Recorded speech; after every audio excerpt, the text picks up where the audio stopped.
আচ্ছা, আমরা move on করে ফেলার পরেও কি ভিতর থেকে মায়া কাটিয়ে উঠতে পারি? জীবনে চলার পথে আমরা যাকে সব থেকে বেশি পাশে পাই তার প্রতি সহজেই উদাসীন হয়ে পড়ি, কোনো নতুনত্ব খুঁজে পাই না আর। তখন সে আমাদের জীবনে বাড়ির কোণায় পড়ে থাকা আসবাবের মতো হয়ে যায়, খুবই স্বাভাবিক, খুবই অপ্রয়োজনীয়, খুব একটা গুরুত্ব না দিলেও চলে, এমন একটা কিছু হয়ে ওঠে। আর যেই মুহূর্তে সেই নির্জীব আসবাবটি জানান দিতে শুরু করে যে তাদেরও খারাপ লাগা আছে, তাদেরও কষ্ট হচ্ছে, এইভাবে ইগনোর হতে হতে তখনই সে হয়ে দাঁড়ায় সব দিক থেকে অযোগ্য, আর আমরা তাকে সবার আগে ঝেড়ে ফেলতে চাই। Yes, you have heard it right, just ঝেড়ে ফেলতে চাই। এটা একবারও কি আমরা ভাবি যে উল্টো দিকের মানুষটার কি অবস্থাটা হচ্ছে? আমরা যেভাবে তাকে ঝেড়ে ফেলেছি সে কি আমাদেরকে ছাড়া অতটা সহজভাবে থাকতে পারছে? চারপাশের এত বিচ্ছেদের মাঝে আমরা একটা সাদামাটা প্রেমে পড়ার গল্প শোনাবো আজ।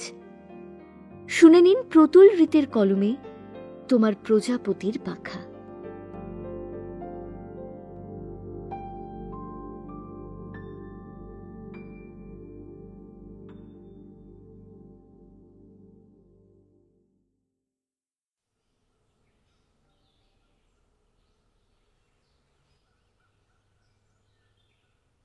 বেশ অনেকক্ষণ ধরে রাস্তার ধারে ঠায় দাঁড়িয়ে আছে অনির্বাণ। যখন এখানে পৌঁছেছিল সে তখন বেশ সকাল সকাল ছিল। নতুন চাকরি বলে কথা, রিস্ক নেওয়া যায় না, তাই রাতে ট্রেনে করে ভোর ভোরই পৌঁছে গিয়েছিল সেই স্টেশনে। স্টেশন থেকে বেরোতে একটা ইঞ্জিন ভ্যানে করে এই তুফানগড় বাস স্ট্যান্ডে এসে সে দাঁড়িয়ে আছে এতক্ষণ। এখান থেকেই বাসে করে তাকে যেতে হবে ভুবনডাঙ্গায়। গুগল ম্যাপের বাপের কাজ নয় এই পাণ্ডব বর্জিত জায়গায় লোকেশন দেখানো, তাছাড়াও ইন্টারনেট কানেকশনও ঠিকঠাক নেই। হাতের ঘড়িতেই দ্রুত একবার চোখ বুলিয়ে নেয় অনির্বাণ। 8:30, আর 1 ঘন্টা। 9:30 রিপোর্টিং তার। আর এদিকে বাসের আতা পাতা নেই, রুক্ষ পথ ধরে কেবল চলছে কিছু সাইকেল আর বাইক। অথচ ভ্যান থেকে নেমে ভ্যানওয়ালাকে টাকা মেটানোর সময় অনির্বাণ তাকে একবার শুধিয়েছিল। আচ্ছা, কতক্ষণ ছাড়া ছাড়া বাস আছে এখানে? ভ্যানওয়ালা মুখ ভর্তি গুটখা নিয়ে কি বলেছিল বোধগম্য হয়নি তার, তবে তারই মতো বসে থাকা একজন সহযাত্রী কেবল তার বিড়ি খাওয়া হলদেটে ছোপ লেগে থাকা দাঁতে ফিক ফিক করে হাসতে হাসতে বলেছিল, বাস তো ও দাদা 0.5 ঘন্টাও হতে পারে, আবার 1 ঘন্টাও হতে পারে, তবে যখনই আসুক না কেন আপনাকে নিয়েই যাবে। হুস হুস করে একরাশ ধোঁয়া ছড়িয়ে বিদায় নিয়েছিল ভটভটি ভ্যানটা। তারপর থেকেই সে দাঁড়িয়ে আছে। সে দাঁড়িয়ে থাকতে থাকতে অনির্বাণের মনে হচ্ছিল পা যেন ভারী হয়ে আসছে। বাথুরের শুষ্ক গরম আস্তে আস্তে চাগার দিচ্ছে। রুমাল বার করে মুখটা খানিক মুছে নেয় ও। আর থাকতে না পেরে গত পরশুই পালিশ করা বুটটা পেতে তাতেই বসে পড়ে সে। মনে মনে বেশ কয়েকটা বিশ্রী গালাগাল দিয়ে নিজের ভবিষ্যৎ নিয়ে আকাশ পাতাল ভাবছে, এমন সময় একটা ছ্যাক ছ্যাক করা বিদঘুটে একটা হর্নের আওয়াজ কানে আসে তার। দূরে নজর ফেরাতে দেখে হুস হুস করে একসঙ্গে ধুলো আর ধোঁয়া ছাড়তে ছাড়তে বীর দর্পে স্লো মোশনে ছুটে আসছে ভুবনডাঙ্গা যাওয়ার বাস। প্রথমটাই তেলেবেগুনে জ্বলে ওঠে অনির্বাণের মাথা, কিন্তু এখন রাগ করে লাভ নেই। যত তাড়াতাড়ি সম্ভব তাকে পৌঁছতে হবে তার গন্তব্যে। এমনি নিজের ইচ্ছায় সে এমন ধুধু জায়গায় সে আসেনি, এসেছে কাজে। ভুবনডাঙ্গা গ্রামীণ ব্যাংকে তার জয়নিং আজ। সদ্য অ্যাপয়েন্টমেন্ট প্রাপ্ত সরকারি কর্মচারী সে। প্যান্টের ধুলো ঝেড়ে বুটখানা গলিয়ে নেয় সে। টিমে টালে এতক্ষণে এসে পৌঁছেছে বাসটা। আলাদাই নাম রেখেছে সেটার, তেজস্বিনী। উফ, কি তেজমাইরি! বাসটা থামতে তার লড়ঝড়ে কামরার ভেতর থেকে পালা দিয়ে লোক বেরিয়ে আসে হুড়মুড়িয়ে। অনির্বাণ আর দেরি না করে লাফিয়ে তাতে উঠে পড়ে। বাসটা অনেকটাই ফাঁকা হয়েছে বটে, কিন্তু সেটা যে এমনভাবেই যাবে তা তো নয়। ওকে চমকে দিয়ে হুড়মুড় করে ব্যাগ বস্তা নিয়ে চেপে পড়ে তাতে। দ্রুত ব্যাগখানা সামনের দিকে নিয়ে দেখে ইতিমধ্যেই তাকে চিড়ে চাপটা করে দিয়েছে ভিড়ে। আর এই সময় ওর চোখ গেল ওর ঠিক সামনের সিটে বসা একটা মেয়ের দিকে। তরুণী, বয়স ওর মতোই কি খানিক কম হতে পারে। কানে হেডফোন গোচা, চোখের পাতা বন্ধ, তবে গরমে ঘামে অনির্বাণের নাজেহাল অবস্থা। কপাল থেকে কুলকুল করে ঘাম ঝরাচ্ছে। বেটা বাসটাও বলিহারি বেহারা। তখনই স্টার্ট দিল যতক্ষণ না বাসের চারপাশ জুড়ে এক রাশ নির্জনতা না গ্রাস করল। ভিড়ের চাপ এতক্ষণে বেড়েই চলেছে। ক্রমাগত চাপ আসছে অনির্বাণের ওপর। সে চিরকালই শহরে ছেলে, গ্রাম্য দেহাতি ভিড় বাসে যাওয়ার অভিজ্ঞতা তার নেই। কোনো রকমের ভিড় সামাল দিচ্ছে। এতক্ষণে সে খেয়াল করে মেয়েটা এতক্ষণে চোখ খুলে তাকিয়েছে তার দিকে। বসবেন? আলতো কণ্ঠে আওয়াজ ভেসে আসে মেয়েটার গলা থেকে। বসার তো খুব মন ছিল, কিন্তু যতই হোক সে পুরুষ মানুষ, একজন মহিলার জায়গা সে নেবে না। তাই সে কোনো মতে বলল, না ঠিক আছে। মেয়েটা একবার তার দিকে তাকালো, তারপর আবার চোখ বন্ধ করে নিল। কি জানে অনির্বাণের অমন চোখে তার দিকে তাকিয়ে থাকায় সে কি ভাবল। হাত ঘড়িতে একবার চোখ বুলিয়ে নেয় কোনো মতে। 9টা বেজে গিয়েছে। জানালার বাইরে চোখ রাখে সে। বাসটা অল্প করে স্পিড নিচ্ছে। মোবাইলটা হঠাৎ পকেটে গোঁ গোঁ করে আওয়াজ দিচ্ছে। কে ফোন করছে তাকে? এরকম ভাবে ফোনে কথা বলা যায় নাকি? মেঠো পথ খানাখন্দে ভরা, তাতে পা ফেলে লাফাতে লাফাতে চলছে বাস। একবার বন্ধ হয়ে গিয়ে পরক্ষণেই ফের ভাইব্রেট করতে থাকে মোবাইলটা। উপরে রডে এক হাত দিয়ে অন্য হাত দিয়ে বার করে আনে মোবাইলটা। তারপর কোনো মতে পাসওয়ার্ড খুলে দেখে 2 মিসড কল ফ্রম দিদি। নির্ঘাত পৌঁছে গেছি কিনা জিজ্ঞেস করছে। সবে ডায়াল করেছি এমন সময় প্রচন্ড একটা আওয়াজ করে বাসটাকে একবার শুরু থেকে শেষ অবধি দুলিয়ে দিয়ে থেমে গেল সেটা। আর তাতেই ঘটে গেল দুটো জিনিস। এক, তাল সামলাতে না পেরে অনির্বাণ একেবারেই মেয়েটার ঘাড়ে, আর 2, মোবাইলটা তার হাত থেকে ফসকে প্রথমে বাসের সিটে ধরার রডটায়, তারপর একেবারে ঠকাস করে মেঝে মেয়েটার পায়ের কাছে। আচমকাই একদল গরু ক্ষেত পেরিয়ে সোজা রাস্তায়, তাই জন্যই এমন মোক্ষম ব্রেক কষেছে বাসটা।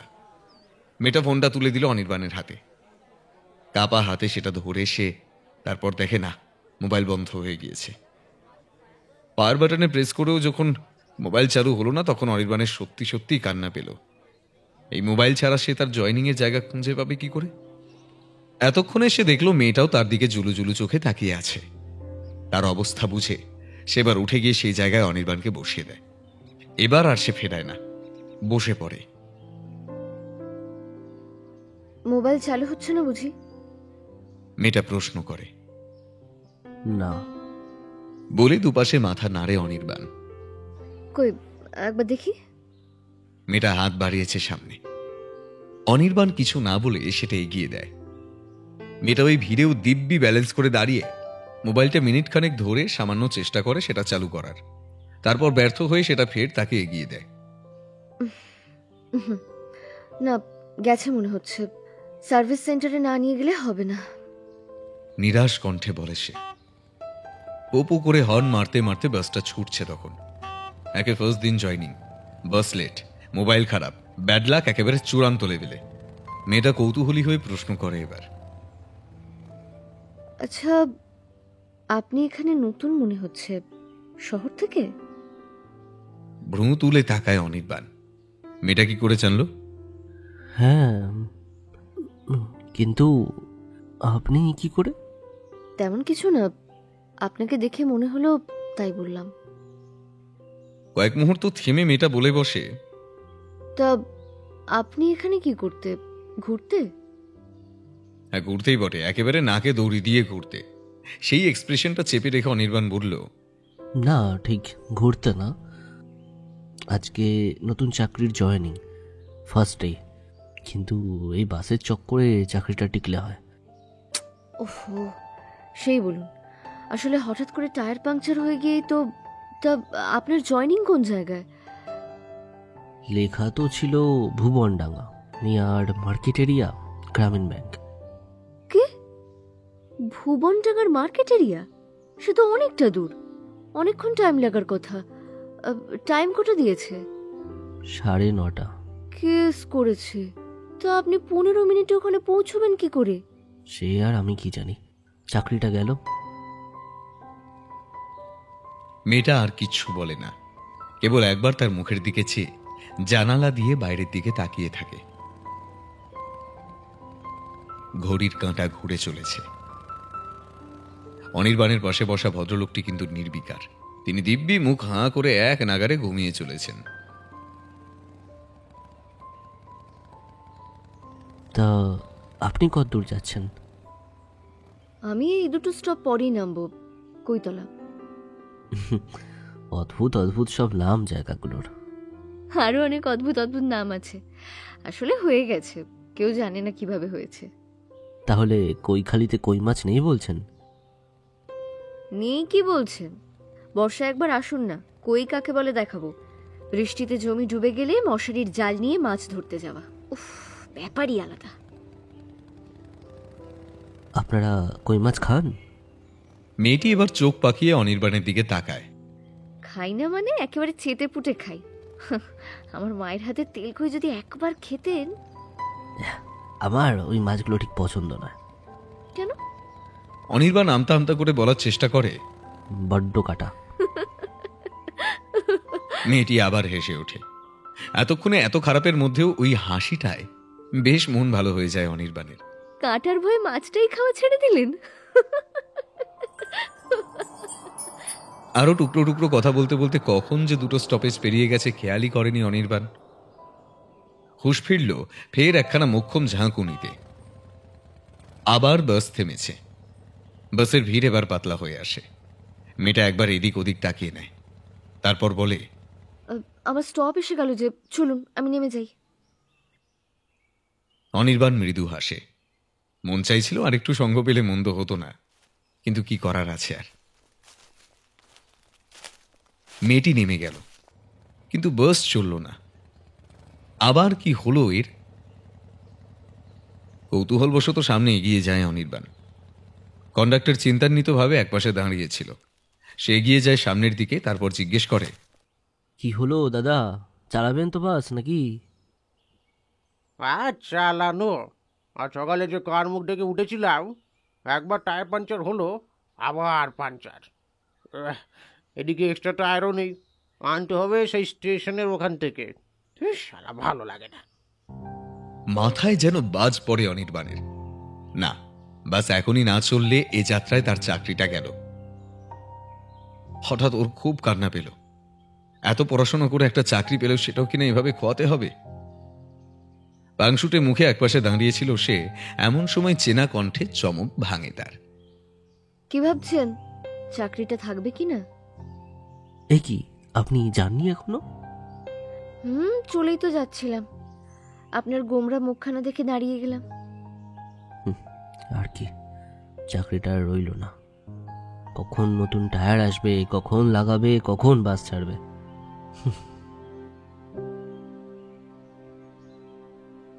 মেয়েটা অল্পক্ষণ চুপ করে থাকে, তারপর বলে, একটা চেষ্টা করে দেখা যেতে পারে। চেষ্টা? কিরকম? আসুন না আমার সাথে। মেয়েটি তাকে নিয়ে কিছুটা এগিয়ে যায়। বেশ কয়েক ঘর লোকজনের বাস ওদিকটায়। কয়েকজন গ্রাম্য মহিলা কাঠের উনুন জেলায় রান্না চাপিয়েছিল। তাদের একজনের দিকে এগিয়ে গেল মেয়েটি। হাত নেড়ে কিসব যেন বোঝাতে লাগলো।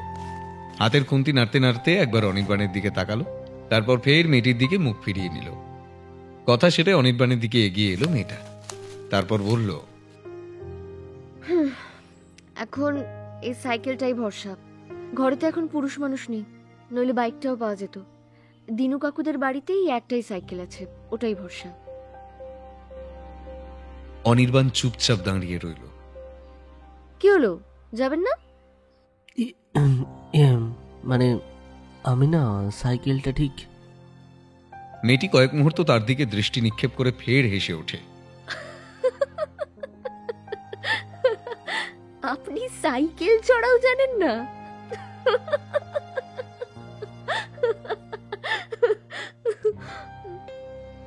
খিলখিলিয়ে হাসতে থাকে মেয়েটা। কেন জানি না অনির্বাণের রাগ হলো না, বরং ওই হাসিটায় কেমন যেন ভালো লাগার স্পর্শ পেল সে। আসলে কলকাতার ছেলে তো, শহরে তো সেভাবে সাইকেলের। আচ্ছা, হয়েছে হয়েছে, দাঁড়ান। বলে মেয়েটা এগিয়ে যায় একটা ঘরের দিকে। তারপর টেনে নিয়ে আসে একটা রং ওঠা সাইকেল। নিজের ব্যাগটাকে কাঁধে টাইট করে সালোয়ারটাকে ঠিকঠাক করে চেপে বসে সাইকেলে। তারপর অনির্বাণের দিকে তাকিয়ে বলে, নিন, এবার উঠে বসুন। আপনি চালাবেন? আমি কি করে, মানে? আরে আপনি মানে এসব পরে বুঝবেন। আপনি চাকরিটা রাখবেন না খোয়াবেন? যা থাকে বলে উঠে বসে সে ক্যারিয়ারে। চুলটা ভালো করে বেঁধে নেয় মেয়েটা, তারপর প্যাডেলে চাপ দেয়। চাকা দুটো আস্তে আস্তে সচল হয়ে ওঠে। মেঠো পথের আদুরে হাওয়া গায়ে মেখে ছুটে চলে সাইকেলখানা। ধীরে ধীরে গতি বাড়তে থাকে তার। শক্ত করে চেপে বসুন, কিন্তু স্পিড তুলবো। সেরেছে, আরো স্পিড?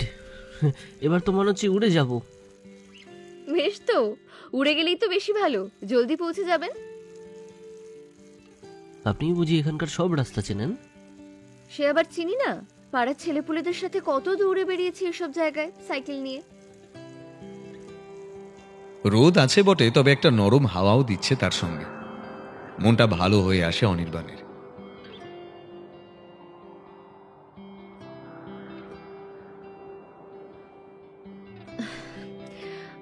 সামনে দুটো রাস্তা ভাগ হয়ে গেছে, একটা ঝিলের দিকে আর একটা বটতলার পাশ দিয়ে। প্রথম রাস্তাটা এবড়ো খেবড়ো, দ্বিতীয়টা ভালো। কোনটা দিয়ে যাবেন? যেদিক খুশি, যেটা আপনার পছন্দ। আচ্ছা, তাহলে ঝিলের দিক দিয়েই যাই, কাছে হবে। মেয়েটা প্যাডেলে চাপ দেয় জোরে জোরে। এই আস্তে চালাবেন, হ্যাঁ। আরো কিছুটা এগোতে ঝিলটা নজরে আসে তাদের। হাত তুলে সেই দিকে দেখায় মেয়েটা। ওই যে, ওই দেখুন, মতিপীরের ঝিল। আমরা বলি মতি ঝিল। একবার যদি জলখানায় নেমে স্নান করতেন না, দেখতেন সব টেনশন মন খারাপ ভ্যানিশ হয়ে যেত। তাকিয়ে দেখে অনির্বাণ। ঘন নীল টলটলে জলে কানায় কানায় পূর্ণ মতিঝিল। আকাশে ইতস্তত ভেসে বেড়াচ্ছে কিছু সাদা মেঘের দল। তাদের স্বচ্ছ প্রতিবিম্বের ভেলা ভেসে যাচ্ছে জলের উপর দিয়ে। অনির্বাণের চোখখানা শান্ত হয়ে আসে। বেলা হচ্ছে। কয়েকজন গ্রাম্য মানুষ ইতিমধ্যে স্নানে নেমেছে তাই দিঘির জলে।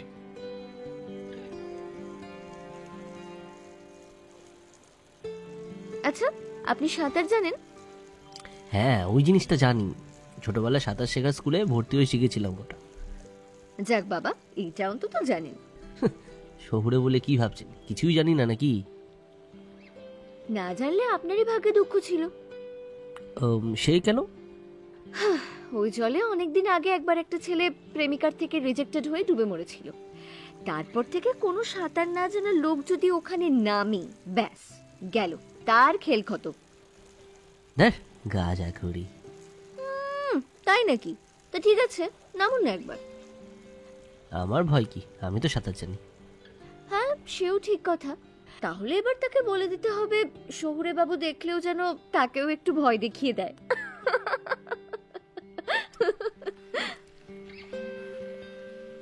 ঘড়ির কাঁটাটা ব্যস্ত হয়ে ছুটে চলেছে, কিন্তু আর সেদিকে চোখ রাখে না অনির্বাণ। দেরির দেরি হয়ে গিয়েছে, আর ভাবনা করে কি লাভ? যা থাকে কপালে। একপাশে ধানের ক্ষেত, চোখের আরাম করা হালকা সোনালি রং ধরেছে তাতে। অনির্বাণের মনে হয় সময় যেন থমকে আছে এই জায়গায়। কোথায় পাত্তা পায় শহুরে ইঁদুর দৌড় এখানে? প্রত্যেকে একটা শালিক উড়ে এসে তাদের মাথার উপর দিয়ে উঠতে থাকে। নতুন লোক দেখে ভাব করতে এসেছে বেটা। একটা সরু রাস্তা পেরিয়ে ডাইনে মোড় নেয় সাইকেলটা। সকালের রোদ এসে লেগেছে মেয়েটার চুলে। সোনালি চুলের দল হাওয়ায় উঠতে থাকে। তাদের সাইকেল দেখতে পেয়ে দু একটা কুকুর কোত্থেকে এসে পিছু নিল ওদের সাইকেল। এই রে, কুকুর তাড়া করেছে, তাড়াতাড়ি চলুন। ও কিছু নয়, ওরা এমনি খেলছে আমাদের পিছন পিছন। চলুন, ওদের সাথে রেস করা যাক। আরে না না, ওসব পরে হবে, আপনি চলুন, টানুন তাড়াতাড়ি। মেয়েটা কথা শুনতে পায় না যেন, হাত নেড়ে কুকুরগুলোকে ডাকতে থাকে। কুকুরগুলোও যেন বুঝতে পারে মেয়েটার কথা। তাদের গতি বেড়ে ওঠে। তারপর অনির্বাণের দিকে হালকা মুখ ঘুরিয়ে বলে, আপনার ভয় করবে না তো? আরো জোরে টানবো কিন্তু। অনির্বাণের মন তো বলতে চাইছিল আপনি তো আছেন, ভয় কি, কিন্তু ঠোঁট নেড়ে কেবল জবাব দিল, না, মোটেই নয়। সাইকেলের গতিও বেড়ে ওঠে ফের।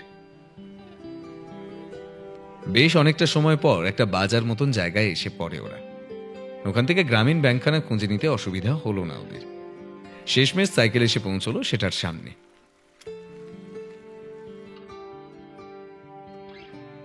সাইকেল থেকে নেমে পড়ে দুজনে। আপনি না থাকলে আমার কি যে হতো। হ্যাঁ, তা সে কিছু একটা হতো, ঠিকই বলেছেন। তবে আপনাকে মিষ্টি খাওয়ানোটা ডিউ রয়ে গেল যে। একটু দাঁড়ান, আমি ভিতর থেকে কাজ মিটিয়ে আসছি। ওসব পরে হবে খন, আগে আপনি জলদি গিয়ে আপনার কাজটা সারুন। আর তার উপর আমার মিষ্টি খেতে অতটা ভালোও লাগে না। সে কিছু একটা খাওয়ানো যাবে, আপনি জাস্ট একটু দাঁড়াবেন। হ্যাঁ, আমি আসছি, দাঁড়াবেন কিন্তু।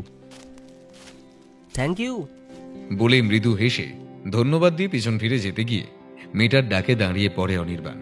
আরে, গরমে ঘেমে নিয়ে একেবারে একসাজে, কপালের ঘামটা তো মুছে যান ভেতরে। ঠিক কথা, কিন্তু পকেট থেকে রুমাল বার করতে গিয়ে দেখে ও হরি, রুমালটা গেল কোথায়? নির্ঘাত কোথাও পড়ে গিয়েছে। অনির্বাণের মুখের ভাব লক্ষ্য করে মেয়েটাই বুঝতে পারে।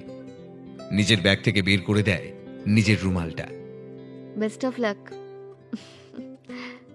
প্রতি উত্তরে একটা ছোট্ট হাসে অনির্বাণ। তারপর আস্তে আস্তে ব্যাংকের সিঁড়িতে পা দেয় সে। কপালের ঘাম মুছে মাথার চুলগুলো ঠিক করে হঠাৎই মনে হয় তার, এই রে, রুমালটা যে ওর হাতেই রয়ে গেল। মেয়েটাকে দেওয়া দরকার। ফের ছুটে বেরিয়ে আসে সে, কিন্তু কোথায় কে? বাইরেটা ফাঁকা, কেউ নেই। বাজারের ভিড়ের সঙ্গে মেয়েটা কোথাও যেন হারিয়ে গিয়েছে। এইবার আসল কথাটা মনে আসে তার। এতটা পথ এলো সে, একবারও মেয়েটার নামটাই জানা হয়নি তার। ইস, কি লজ্জা! এবার কি করে সে খুঁজবে তাকে? শূন্য পথের দিকে খানিকক্ষণ তাকিয়ে অনির্বাণ তারপর হালকা একটা দীর্ঘশ্বাস ফেলে ভেতরে পা ফেলে সে। রুমালখানা সযত্নে পকেটে ঢুকিয়ে রাখে। দেরি হয়েছিল বটে, তবে জয়নিং এর সমস্যা হলো না। ম্যানেজার ভদ্রলোক বেশ অমায়িক। এক গাল হেসে তাকে বললেন, আপনি যে মশাই এসে পৌঁছেছেন এই ঢের। বাস খারাপ তো এখানে রোজকার ঘটনা। আপনি জানেন, আমি যেদিন এখানে ফার্স্ট এসেছিলাম সেদিন তো জয়েনই করতে পারিনি। সকালের বাস এসেছিল বিকালে, জয়েন হয়েছিলাম পরের দিন।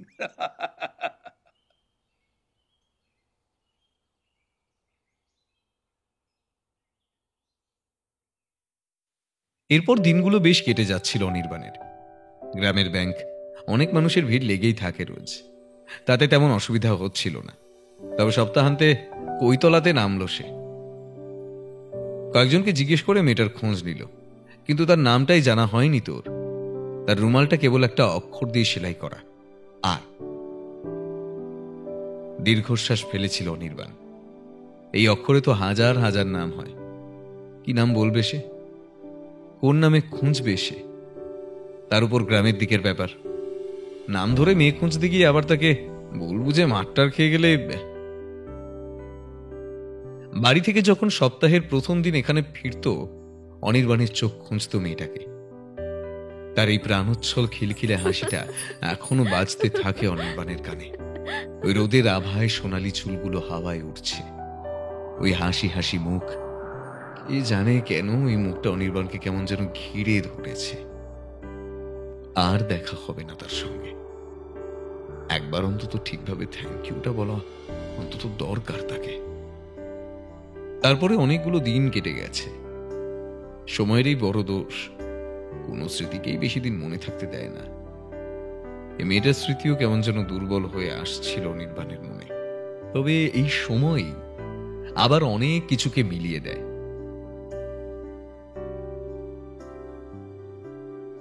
সেদিন ছিল শনিবার।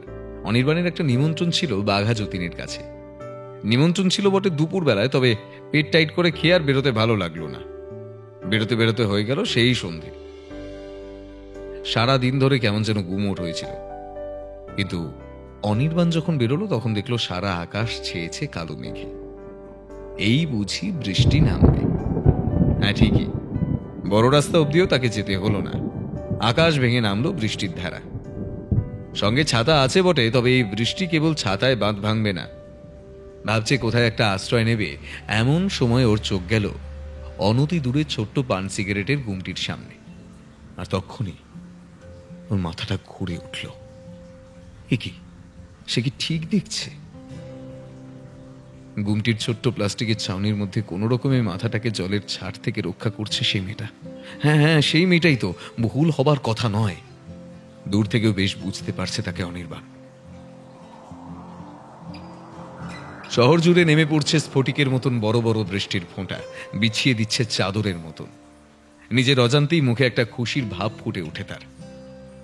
ছাতা তার সঙ্গে ছিল বটে, তবে সেটাকে আর খুলতে ইচ্ছে হলো না এখন। মাথায় হাত দিয়ে ঢেকে দ্রুত পা ফেলে গুমটিটায় চলে আসে। মেয়েটার চোখে মুখে চিন্তার ভাব, উস্কো খুস্কো চাউনি, বারবার হাত ঘড়িতে চোখ বোলাচ্ছে।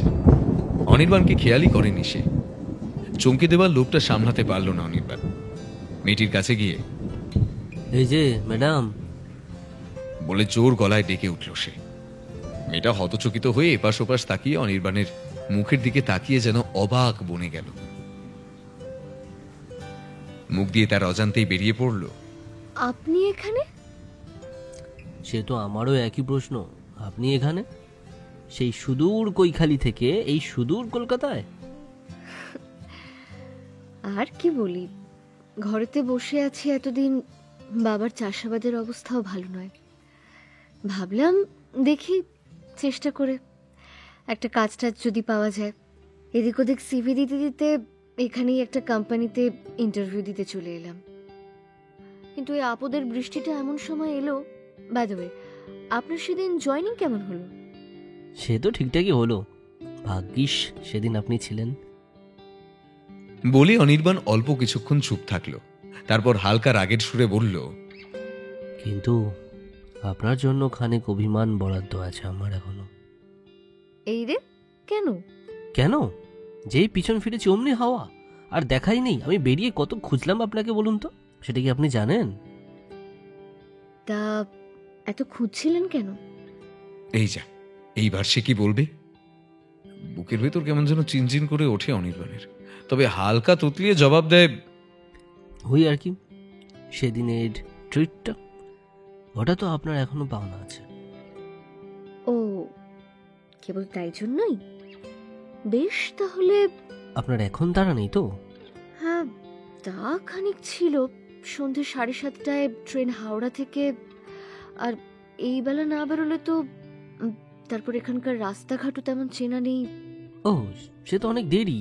আমি তো আছি, আপনাকে ঠিক ট্রেনে তুলে দেবো। এখন চলুন, যাওয়া নিয়ে চিন্তা করবেন না, আসুন আমার সাথে। কিন্তু কোথায় যাব? উফ, আবার প্রশ্ন। চলুন তো। খিদে যে আপনার মুখ শুকিয়ে গেছে সেটা বেশ বুঝতে পারছি। এতক্ষণে বৃষ্টির রেশ অনেকটা কমে এসেছে। ছাতাটা মেলে ধরে অনির্বাণ। আরে আসুন। তারা দেয় সে, বলে একটা রুমাল এগিয়ে দেয় সে মেয়েটির দিকে। আফো, আর এই নিন, মাথাটা মুছে নিন। মেয়েটা রুমালটা হাত বাড়িয়ে নেয়। আরে, এটা যে সেই রুমালটা, এটা এখনো রেখে দিয়েছেন আপনি? কি আর করতাম, আপনার স্মৃতি এত সহজে ফেলে দেওয়া যায়? মেয়েটার মুখে মৃদু হাসি ফুটে ওঠে। সে স্থির চোখে একবার তাকিয়ে থাকে অনির্বাণের দিকে। এই শুনুন, সেদিন আমাদের এত কথা হলো, আপনার নামটাই তো আমার জানা হয়নি। সব এখনই জেনে যাবেন? আমার ট্রেনে না তুলে দেওয়া অবধি আপনার কাছে যথেষ্ট সময় আছে। গ্লাসে গ্লাসে ঠকঠক করে শব্দ হওয়ার মতন হালকা স্বর তার গলায়। অনির্বাণের গালখানা কেন জানি না লাল হয়ে উঠেছে। বুকের ভেতরে এক রাশ ঠান্ডা হিমেল হাওয়া বয়ে যাচ্ছে। ভেজা শহরের রাস্তা জুড়ে এক ছাতার নিচে হেঁটে চলে দুজনে। অগুন্তি বৃষ্টির ফোঁটা ধুয়ে দিচ্ছে চারপাশ। কোত্থেকে একটা নীল রঙা প্রজাপতি ওদের অলক্ষ্যে একবার পাখ না মেলে ওদের প্রদক্ষিণ করে যায়।